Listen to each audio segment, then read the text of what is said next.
12वां कंचा, लेखक टी पद्मनाभम। बच्चों, आज हम ऐसे एक बालक की कहानी सीखेंगे जो बहुत ही मासूम था, भोला भाला था, अपने दोस्तों से प्यार करने वाला था। बचपन में सभी बच्चे ऐसे होते हैं और इस पाठ को पढ़कर आपको अपनी भी और कई पुरानी बातों की याद आ गई होगी। यहाँ ये जो लड़का है अप्पू, उसके एक मज़ेदार बात को इस कहानी द्वारा हम बताएंगे। कंचों से लगाव तो सभी बच्चों का होता है, ऐसे ही यह बच्चा था जिसका नाम था अप्पू। तो चलो देखते हैं।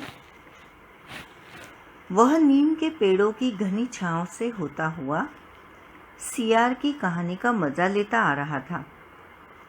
हिलते डुलते उसका बस्ता दोनों तरफ झूमता खनकता था। स्लेट कभी छोटी शीशी से टकराती तो कभी पेंसिल से। यूं वे सब उस बस्ते के अंदर टकरा रहे थे, मगर वह न कुछ सुन रहा था न कुछ देख रहा था। उसका पूरा ध्यान कहानी पर केंद्रित था। कैसी मज़ेदार कहानी, कौवे और सियार की। अब ये जो लड़का है, मैं जानती हूँ जैसे कि उसका नाम था अप्पू। वह पाठशाला जाने के लिए निकला।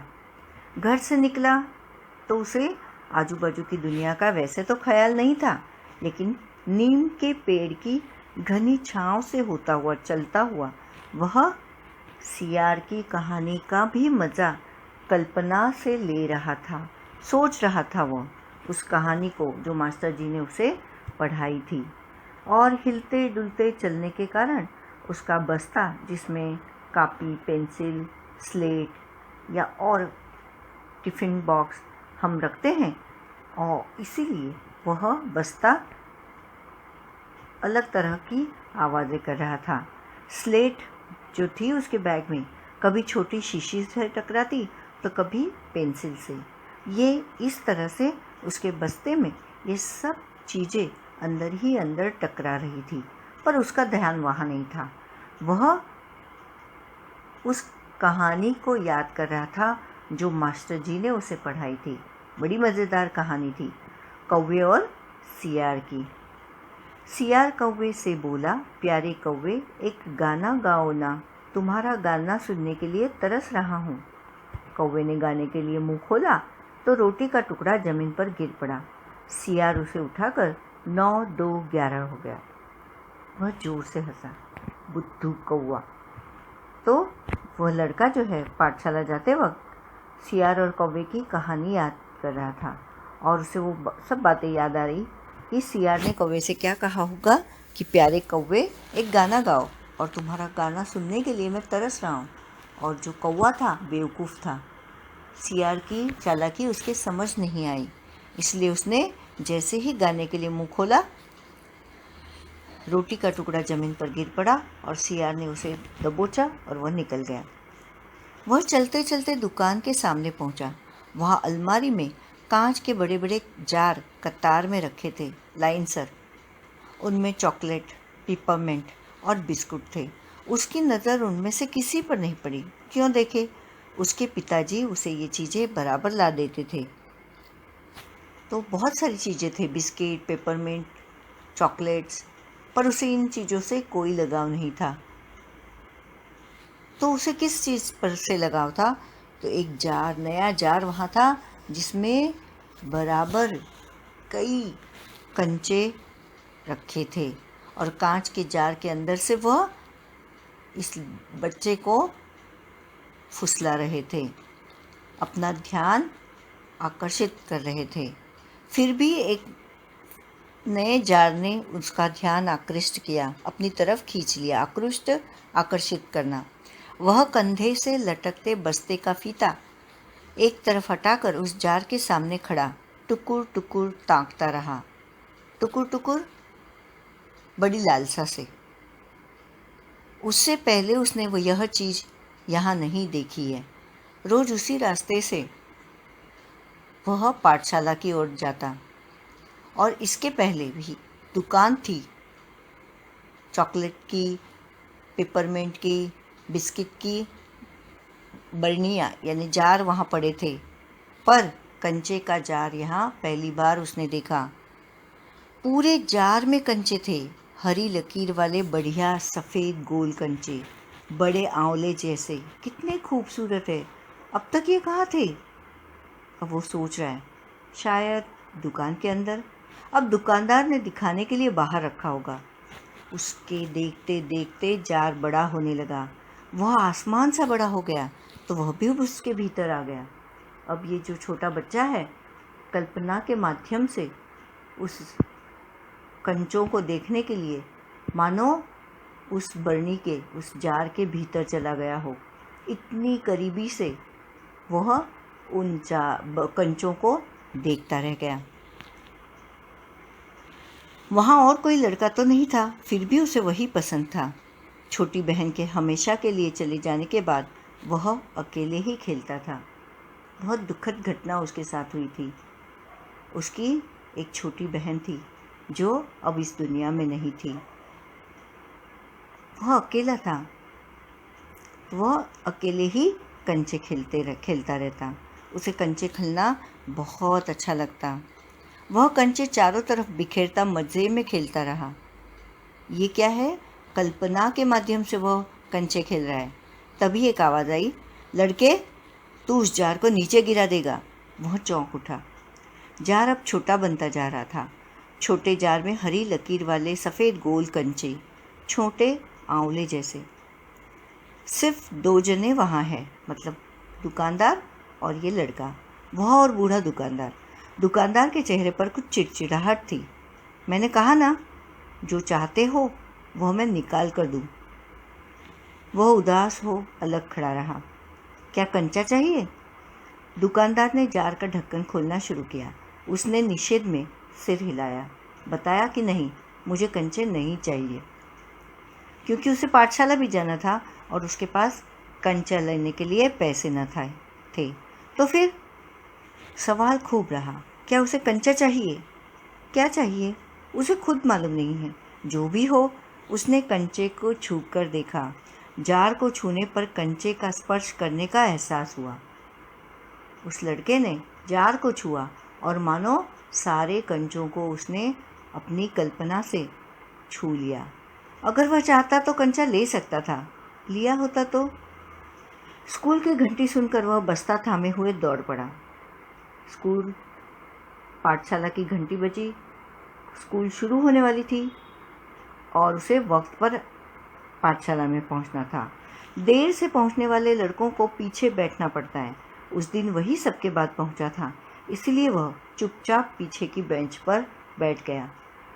दुकानदार के यहाँ कंचों को देखने के लिए उसने काफ़ी समय गुजारा था और कल्पना भी खो गया था, इसलिए उसे पता नहीं चला कि कितना वक्त वहाँ बीत गया। और ऐसा हुआ कि उस दिन उसे लेट पाठशाला में दाखिल होना पड़ा।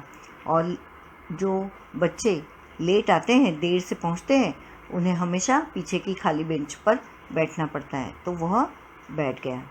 सब अपनी अपनी जगह पर है। रामन अगली बेंच पर है, वह रोज़ समय पर आता है। तीसरी बेंच के आखिर में मल्लिका के बाद अम्मू बैठी है। जॉर्ज दिखाई नहीं पड़ता। अब जॉर्ज इस लड़के का वह दोस्त है अप्पू का, जो उसके साथ कंचे खेलता, और वो जॉर्ज कंचे खेलने में उस्ताद है। लड़कों के बीच जॉर्ज ही सबसे अच्छा कंचे का खिलाड़ी है। कितना भी बड़ा लड़का उसके साथ खेले, जॉर्ज से मात खाएगा। उसके साथ जो कोई बच्चा कंचे खेलता है पराजित ही होता है। जॉर्ज को हराना किसी के बस की बात नहीं थी, पर आज वह नहीं आया था। आज वो पाठशाला में नहीं था क्योंकि वह बीमार था। हारने पर यूं ही विदा नहीं हो सकता। हारे हुए को अपनी बंद मुट्ठी जमीन पर रखनी होगी। तब जॉर्ज कंचा चलाकर बंद मुट्ठी के जोड़ों की हड्डी तोड़ेगा। जोरदार कंचा चलाकर वह बंद मुट्ठी पर घाव करेगा। तो ये करना सबको पसंद नहीं था। जॉर्ज तो एक्सपर्ट था, इसीलिए उससे खेलना पराभव को स्वीकार करना ही था। जॉर्ज क्यों नहीं आया? अरे हाँ, जॉर्ज को बुखार है ना।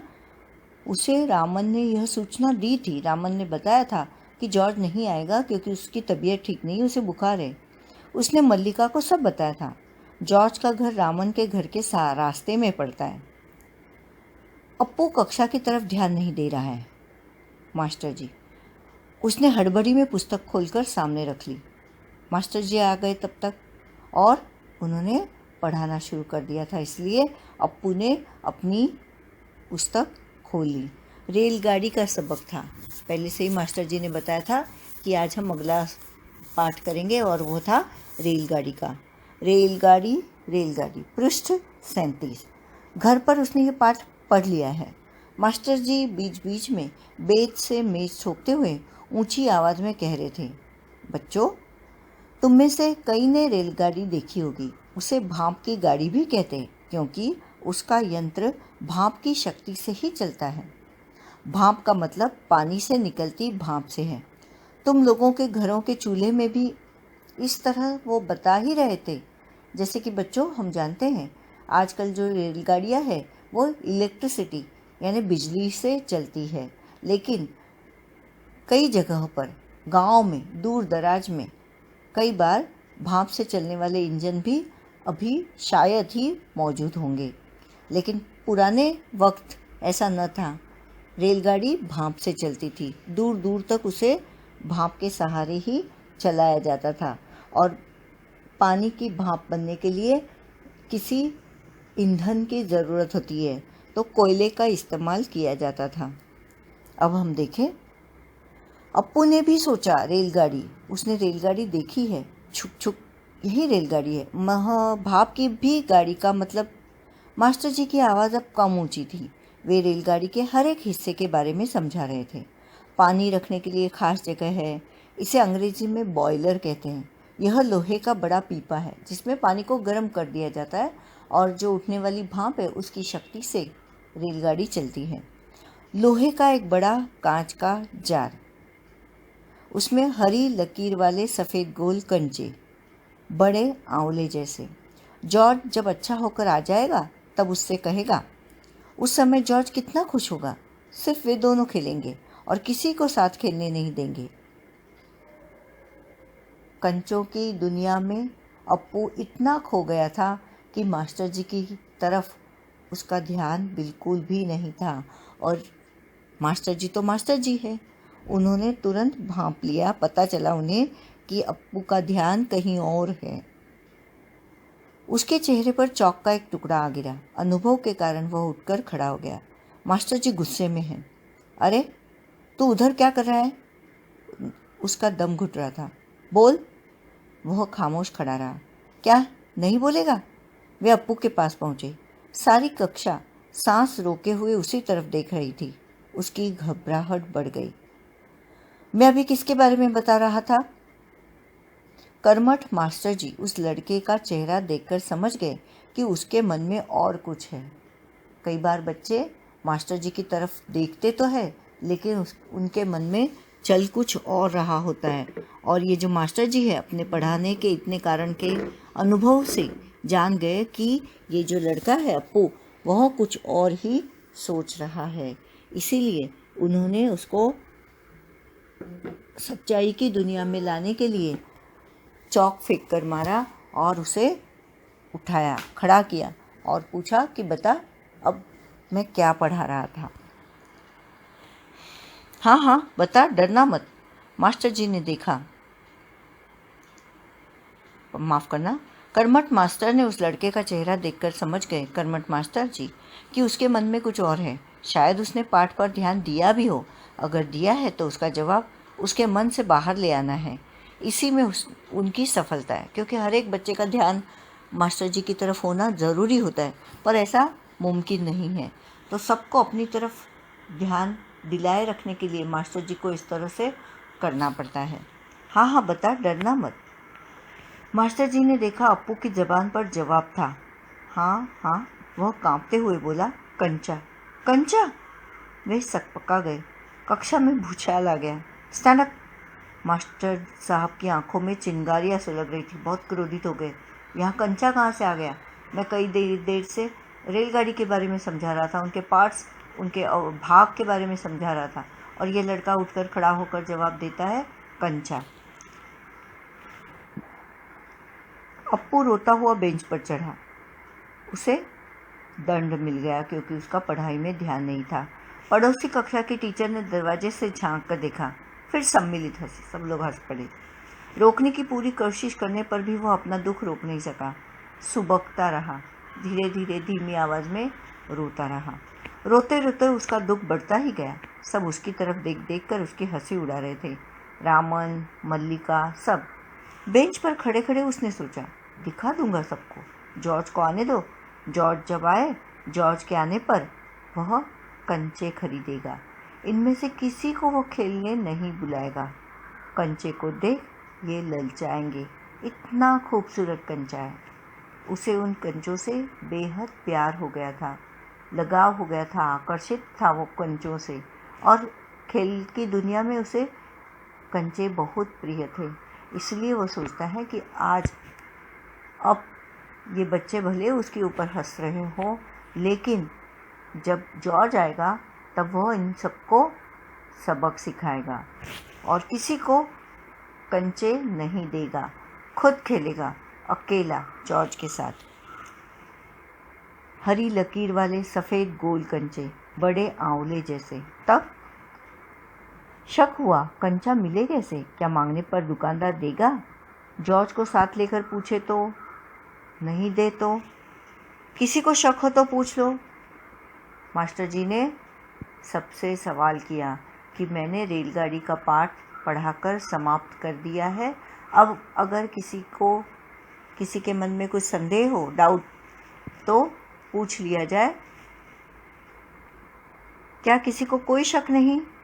अप्पू की शंका अभी दूर नहीं हुई थी। वह सोच रहा था, क्या जॉर्ज को साथ ले चलने पर दुकानदार कंचा नहीं देगा? अगर खरीदना ही पड़े तो कितने पैसे लगेंगे? रामन ने मास्टर जी से सवाल किया और उसके सवाल का जवाब मिला। रामन के मन में कोई दुविधा होगी, शंका होगी, तो उसका समाधान उसने मास्टर जी से सवाल पूछकर कर लिया, क्योंकि मास्टर जी ने उसका जवाब दे दिया। अम्मिणी ने शंका का समाधान कराया। कई छात्रों ने यह दोहराया। अलग अलग बच्चों ने अपने मन के किसी सवाल को मास्टर जी के सामने पेश किया और मास्टर जी ने उन सभी सवालों का हल कर लिया। अप्पू क्या सोच रहे हो? मास्टर जी ने पूछा। पूछ लो ना, शंका क्या है? शंका ज़रूर है। क्या जॉर्ज को साथ ले चलने पर दुकानदार कंचे देगा? नहीं तो कितने पैसे लगेंगे? क्या 5 पैसे में मिलेगा? 10 पैसे में? मन ही मन वो सोच रहा है। क्या सोच रहे हो? पैसे। क्या? कितने पैसे चाहिए? किसके लिए? वह कुछ नहीं बोला। हरी लकीर वाले सफ़ेद गोल कंचे उसके सामने से फिसलते गए। मास्टर जी को लगा शायद किसके लिए, तो शायद वो रेलगाड़ी के बारे में सोचता होगा। रेलगाड़ी की कीमत उसे जाननी होगी। मास्टर जी ने पूछा, क्या रेलगाड़ी के लिए? अब अप्पू एक बार तो दंड अप्पू को मिल गया था, अब दूसरी बार वो दंडित नहीं होना चाहता था, इसलिए उसने हाँ में सर हिलाया। उसने सिर हिलाया। बेवकूफ़, रेलगाड़ी को पैसे से खरीद नहीं सकते। अगर मिले तो उसे लेकर क्या करेगा? वह खेलेगा, जॉर्ज के साथ खेलेगा। रेलगाड़ी नहीं, कंचा। इस तरह से उसने अपना समाधान करवाया। चपरा से एक नोटिस लाया। मास्टर जी ने कहा, जो फीस लाए हैं वे ऑफिस जाकर जमा कर दे। बहुत से छात्र गए।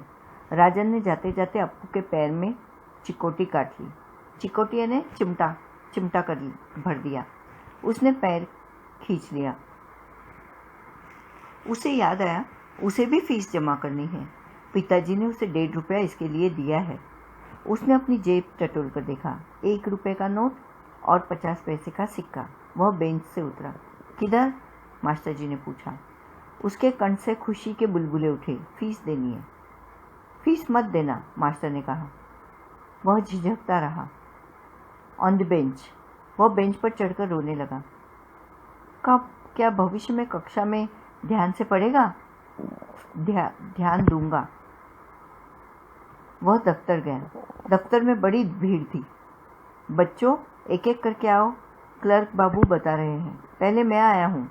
हाँ, मैं ही आया हूँ। मेरे बाकी पैसे? इस शोरगुल से अप्पू दूर खड़ा रहा। अब हम इस पाठ के द्वारा ये तो नहीं जान सकते कि फीस नहीं देनी है। शायद इस पाठ के अंतिम चरण में बताया है कि अप्पू के पिताजी नहीं रहे थे, उनका निधन हो चुका था। उनकी माता ही उसके लिए सर्वस्व थी। तो जब वह ऑफिस तो पहुंच गया, लेकिन उसने पैसे जमा नहीं किए जो उसकी माताजी ने उसे दिए थे। रामन ने फीस जमा की, मल्लिका ने जमा की। अब थोड़े से लड़के ही बचे। वह सोच रहा था, जॉर्ज को साथ लेकर चलूँ तो देगा ना? शायद दे, नहीं तो कितने पैसे लगेंगे? 5 पैसे, 10 पैसे। हरी लकीरों वाले गोल सफ़ेद कंचे। वो कंचों की दुनिया में इतना खो गया था कि उसे बाकी दुनिया की खबर न थी। पूरी तरह से वो उसमें घुल मिल गया था। घंटी बजने पर फीस जमा किए हुए सभी बच्चे उधर से चले। वह भी चला, मानो नींद से जागकर चल रहा हो। क्या सब फीस जमा कर चुके? कक्षा छोड़ने के पहले मास्टर जी ने पूछा। वह नहीं उठा। शाम को थोड़ी देर इधर उधर टहलता रहा। लड़के गीली मिट्टी में छोटे गड्ढे खोदकर कंचे खेल रहे थे। वह उनके पास नहीं गया। वो जानता था कि उसे इतने सुंदर कंचों से अकेले खेलना है। फाटक के सिंखचे थामे लोहे के जो बार होते हैं बड़े बड़े, वह थामकर उसने सड़क की तरफ देखा। वहाँ उस मोड़ पर दुकान है। दुकान में अलमारी। बाहर खड़े खड़े छू सकेगा। अलमारी में शीशे के जार है। उनमें एक जार में पूरा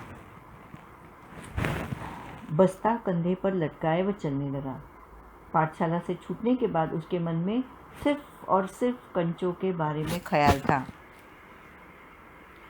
वह सोचता है कि वह मोड़ की दुकान पर जाएगा और कंचों को छुएगा। बस्ता कंधे पर लटकाए व चलने लगा। दुकान नज़दीक आ रही है। उसकी चाल की तेज़ी बढ़ी। वह अलमारी के सामने खड़ा हो गया। दुकानदार इस बच्चे से वाकिफ़ था। सुबह भी पाठशाला जाने के पहले कंचे खरीदना चाहने के कारण वो खरीदना चाहता था, पर उस वक्त उसने कुछ भी नहीं किया। उसके पास वैसे पैसे नहीं थे और वह पाठशाला चला गया। पाठशाला जाने में उसे देर हो गई। अब वही लड़का पाठशाला छूटने के बाद फिर कंचों के मुँह से दुकान में हाजिर था। दुकानदार हंसा।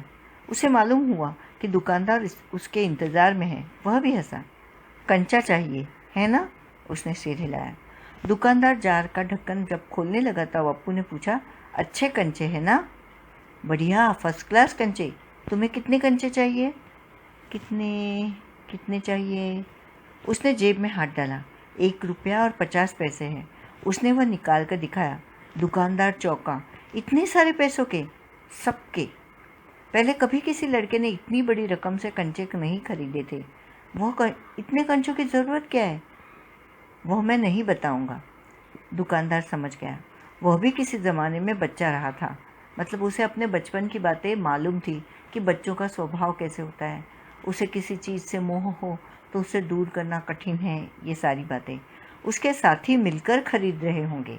दुकानदार ने सोचा कि सब बच्चों ने मिलकर अपने पैसे इस बच्चे के पास दिए होंगे और वह सब बच्चों की तरफ से एक साथ एक बार में इतने सारे कंचे खरीदना चाहता है। यही उनके लिए खरीदने आया होगा।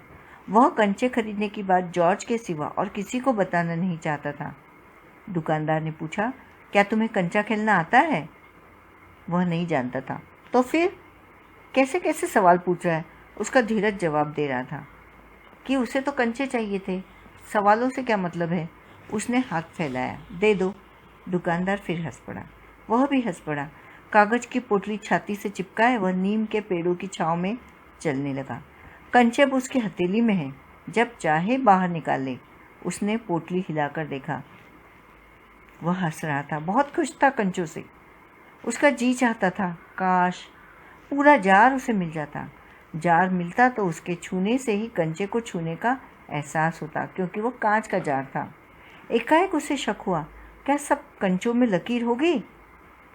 उसे सफ़ेद गोल हरी लाइन वाले कंचे चाहिए थे, आंवले जैसे बड़े बड़े। उसने पोटली खोलकर देखने का निश्चय किया। उससे रहा नहीं गया, उसके पास संयम नहीं था। कब मैं उस पोटली को खोलकर हरी लकीर वाले कंचों को देखूं, ऐसा हुआ था। बस्ता नीचे रखकर वह धीरे से पोटली खोलने लगा। पोटली खुली और सारे कंचे बिखर गए। वे सड़क के बीचों बीच पहुंच रहे थे। अब कंचे तो गोल होते हैं, लुढ़क जाते हैं। बॉल जिस तरह लुढ़कता है, छोटा सा कंचा उसी तरह लुढ़क जाता है। तो उसके हाथ में उसने देखा कि कंचों के अंदर की हरी लकीर को वो देखना चाहता था, और जैसे ही उसने उस पोटली को खोला कंचों की, तो वह कंचे रास्ते पर बिखर गए। क्षण भर सकाने के बाद वह उन्हें चुनने लगा कि अरे ये क्या हुआ।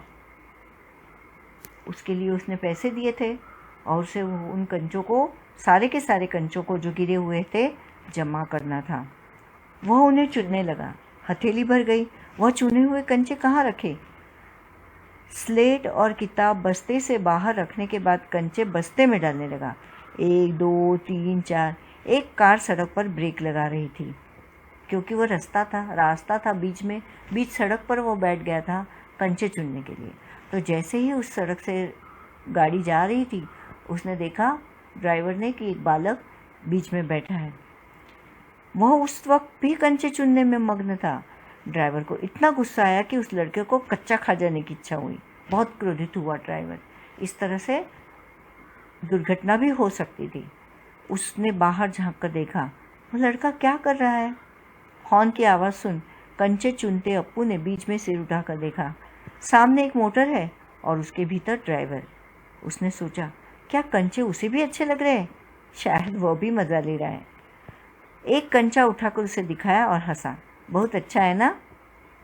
उसकी मासूमियत देखकर उस लड़के की, अप्पू की, ड्राइवर का गुस्सा भी गायब हो गया, हवा हो गया, यानी गायब हो गया, और उसे भी हंसी आई। हर एक इंसान कभी न कभी तो बच्चा रहता है ना, और बड़े होकर भी कभी कभी हमारा मन शैतानी करने को करता है। हमारे अंदर, सभी के अंदर एक बच्चा हमेशा मौजूद रहता है। ड्राइवर हंस पड़ा उसकी इस हरकत को देखकर। बस्ता कंधे पर लटका है, स्लेट, किताब, शीशी, पेंसिल सब छाती से चिपकाए वो घर आया। उसकी माँ शाम की चाय तैयार कर उसकी राह देख रही थी। बरामदे की बेंच पर स्लेट व किताबें फेंककर वह दौड़कर माँ के गले लग गया। उसके लौटने में देर होते देख माँ घबराई हुई थी। अप्पू उसकी इकलौती संतान थी। छोटी जो लड़की थी वह भगवान को प्यारी हो गई थी। और अब क्या है, हम देखें। अकेले अप्पू के साथ उसकी माँ रहती थी। जब पाठशाला से आने में उसे देर हो गई तो माँ डर गई। उसने बस्ता जोर से हिलाकर दिखाया। अरे ये क्या है? माँ ने पूछा। मैं नहीं बताऊंगा, वह बोला। मुझसे नहीं कहेगा? कहूँगा। माँ आंखें बंद कर लो। माँ ने आंखें बंद कर ली। उसने गिना 1 2 3। माँ ने आंखें खोल कर देखा। बस्ते में कंचे ही कंचे थे। वो कुछ और हैरान हुई। इतने सारे कंचे कहाँ से लाया? खरीदे हैं। पैसे? पिताजी की तस्वीर की ओर इशारा करते हुए उसने कहा, दोपहर को दिए थे ना? माँ ने दांतों तले उंगली दबाई। फीस के पैसे? इतने सारे कंचे काहे को लिए? आखिर खेलोगे किसके साथ? माँ बड़ी हैरान थी। 1 रुपया 50 पैसे जो फीस के लिए माँ ने दिए थे, उसने उससे कंचे खरीदे। वह उनकी अकेली संतान बची थी और फोटो में पिताजी की तस्वीर थी। इसका मतलब है वह अपनी दुखी प्यारी माँ के साथ अकेला रहता था। और भी आगे उन्होंने बताया है, उस घर में सिर्फ वही है। उसके बाद एक मुन्नी हुई थी, उसकी छोटी बहन, मगर मुन्नी भी अब इस दुनिया में नहीं थी, पिताजी भी नहीं थे। माँ अपने इस छोटे से बच्चे को खुश रखना चाहती थी, इसलिए उसने अप्पू को बिल्कुल नहीं डांटा। मगर माँ की पलकें भीग गई। उसकी माँ रो रही है। अप्पू नहीं जान सका कि माँ क्यों रो रही है। क्या कंचा खरीदने से? ऐसा तो नहीं हो सकता। तो फिर उसकी आंखों के सामने बूढ़ा दुकानदार और कार का ड्राइवर खड़े खड़े हंस रहे थे। वे सब पसंद करते हैं, सिर्फ माँ को कंचे क्यों पसंद नहीं आए? मतलब दुकानदार भी हंस पड़ा था, ड्राइवर भी हंस पड़ा गाड़ी का, तो फिर माँ क्यों नहीं हंस रही, माँ क्यों रो रही है? उसकी समझ में कुछ बात नहीं आई। शायद कंचे अच्छे नहीं हैं। बस्ते से आंवले जैसे कंचे निकालते हुए उसने कहा, बुरे कंचे हैं, है ना? नहीं, अच्छे हैं, देखने में बहुत अच्छे लगते हैं ना? बहुत अच्छे लगते हैं। वह हंस पड़ा। उसकी माँ भी हंस पड़ी। आंसू से गीले माँ के गाल पर उसने अपना गाल सटा दिया। अब उसके दिल से खुशी छलक रही थी। धन्यवाद। कहानी से पहला सवाल है, कंचे जब जार से निकलकर अप्पू के मन की कल्पना में समा जाते हैं तब क्या होता है?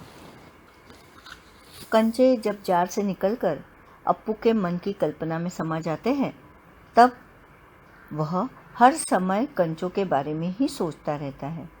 कंचे का जार उसे आसमान जितना विशाल होता हुआ दिखाई देता है। वह खुद को भी जार में पाता है। उसे हरी लकीर वाले सफ़ेद गोल कंचे दिखाई दे रहे थे।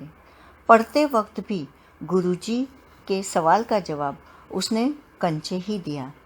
आंवले सा गोल हरी लकीर वाला कंचा ही उसके दिमाग में पूरी तरह से छा गया था और इसीलिए उसको गुरुजी से डांट भी खानी पड़ी और बेंच पर खड़ा होना पड़ा। इस प्रकार दंडित होने पर भी उसके मन में कंचे ही छा गए थे।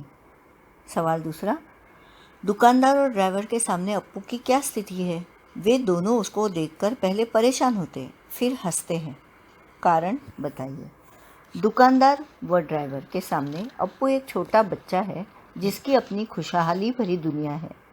दुकानदार ने उसे देखा तो परेशान हो गया क्योंकि उसने यानी अप्पू ने एक भी कंचा नहीं खरीदा था और जब उसने कंचे खरीदे तो दुकानदार हंस पड़ा क्योंकि यही सच्चाई है कि बच्चों को कंचों से मोह होता है।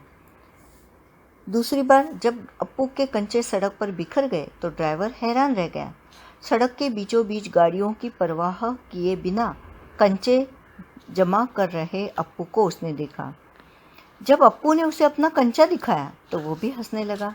शायद अप्पू का बचपना देखकर या अपने बचपन को याद कर अप्पू की मासूमियत पर वह हंसा होगा। सवाल तीसरा, मास्टर जी की आवाज़ अब कम ऊंची थी। वे रेलगाड़ी के बारे में बता रहे थे। मास्टर जी की आवाज़ धीमी क्यों हो गई होगी? लिखिए। शुरुआत में पढ़ाते वक्त मास्टर जी की आवाज़ ऊंची थी। बच्चों को शांत कर उन्होंने पढ़ाना शुरू किया। जब पूरी कक्षा के बच्चे शांत हुए तो उन्होंने अपना स्वर धीमा कर दिया। कहानी से आगे। पहला सवाल, कंचे, गिल्ली डंडा, गेंद तड़ी यानी पिट्टू जैसे गली मोहल्ले के कई खेल ऐसे हैं जो बच्चों में बहुत लोकप्रिय है। आपके इलाके में ऐसे कौन कौन से खेल खेले जाते हैं? उनकी एक सूची बनाई है। उत्तर, हमारे इलाके में अब चोर police, cricket, kho kho, volleyball, tennis आदि खेल खेले जाते हैं। दूसरा सवाल, किसी एक खेल को खेले जाने की विधि को अपने शब्दों में लिखिए। उत्तर, क्रिकेट खेलने की विधि। क्रिकेट की मैच 2 टीमें खेलती है। दोनों टीमों में 11-11 खिलाड़ी होते हैं। एक टीम बल्लेबाजी करती है तो दूसरी फील्डिंग यानी क्षेत्र रक्षण। निर्णायक यानी अंपायर, इसमें 3 अंपायर होते हैं। इस खेल में बल्लेबाज जीतने हेतु रन बनाते हैं। 1 या 2 या चौका या छक्का मारकर रन को बढ़ाया जाता है। यह 1 दिवसीय, 5 दिवसीय अथवा 20-20 ओवर्स का भी खेला जाता है। अनुमान और कल्पना। जब मास्टर जी अप्पू से पूछते हैं तो वह कौन सी दुनिया में खोया हुआ था? क्या आपके साथ भी कभी ऐसा हुआ है कि आप किसी दिन क्लास में रहते हुए भी क्लास से गायब रहे हो? ऐसा क्यों हुआ और आप पर उस दिन क्या गुजरी? अपने अनुभव लिखिए। मेरे साथ भी एक दिन ऐसा हुआ। एक शिक्षिका की अनुपस्थिति से मैंने उस विषय का गृहपाठ नहीं किया था क्योंकि वह शिक्षिका उस दिन नहीं आने वाली थी। अचानक रिसेस में वह शिक्षिका मौजूद हो गई।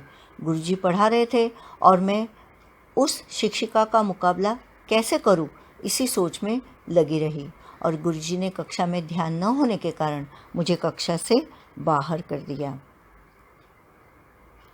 तीसरा सवाल है, आप कहानी को क्या शीर्षक देना चाहेंगे?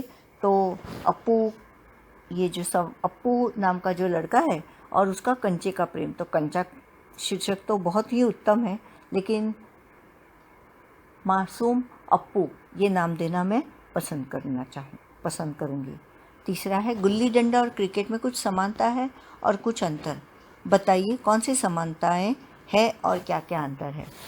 गुल्ली डंडा गांव में यानी देहात में खेला जाने वाला खेल है। शहर के बच्चे भी खेलते हैं पर कम, और उसमें बहुत सारा सामान नहीं लगता। एक खिलाड़ी गुल्ली फेंकता है और दूसरा उसे दूर तक डंडे से फेंकने की कोशिश करता है, अन्य खिलाड़ी उसे कैच करते हैं। क्रिकेट एक टीम का खेल है।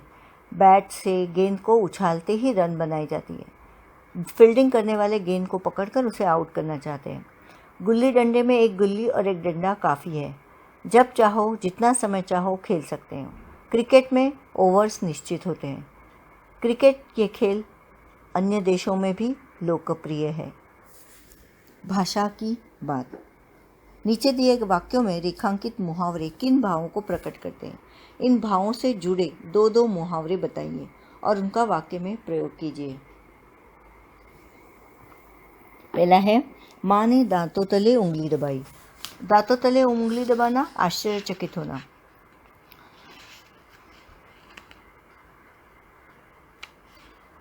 कक्षा में प्रथम स्थान पाने की बात सुनकर मैं हक्का बक्का रह गया। इसका भी अर्थ है आश्चर्यचकित होना।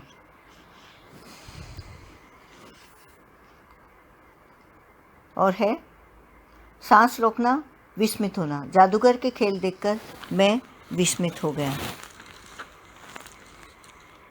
विशेषण, दूसरा 2 नंबर का सवाल है। कभी कभी एक से अधिक शब्दों के भी होते हैं। नीचे लिखे वाक्यों में रेखांकित हिस्से क्रमशः रकम और कंचे के बारे में बताते हैं, इसलिए वे विशेषण हैं। पहले कभी किसी ने इतनी बड़ी रकम से कंचे नहीं खरीदे। बढ़िया, सफ़ेद, गोल कंचे। इसी प्रकार के कुछ विशेषण नीचे दिए गए हैं, इनका प्रयोग कर वाक्य बनाएं। ठंडी अंधेरी रात, तो उसका वाक्य है, ठंडी अंधेरी रात में बाहर जाना मुझे बिल्कुल अच्छा नहीं लगता। और दूसरा है, खट्टी मीठी गोलियाँ। बचपन में खट्टी मीठी गोलियाँ सभी को भाती है। ताज़ा स्वादिष्ट भोजन, शादी ब्याह में ताज़ा और स्वादिष्ट भोजन सभी को उपलब्ध होता है। स्वच्छ रंगीन कपड़े, स्वच्छ रंगीन कपड़े मन को प्रफुल्लित करते हैं। एक बात बताऊं, ऊपर जो है मुहावरे वो और एक एक मतलब 2-2 लिखने हैं। तो एक है प्राण सूख जाना, तो वो है सामने शेर देखकर शिकारी के प्राण सूख गए, और सांस रोके हुए यानी प्राण सूख जाना। दिल धड़कना, परीक्षा का नतीजा हाथ आते ही राजू का दिल धड़कने लगा। अभी कुछ करने को बच्चों को ये करना है। मुंशी प्रेमचंद की कहानी ईदगाह खोजकर पढ़िए। ईदगाह कहानी में हामिद चिमटा खरीदता है और कंचा कहानी में अप्पू कंचे। इन दोनों बच्चों में से किसकी पसंद को आप महत्व देना चाहेंगे? हो सकता है आपके कुछ साथी चिमटा खरीदने वाले हामिद को पसंद करें और कुछ अप्पू को। अपनी कक्षा में इस विषय पर वाद विवाद का आयोजन कीजिए। बच्चों को ये खुद करना है। धन्यवाद।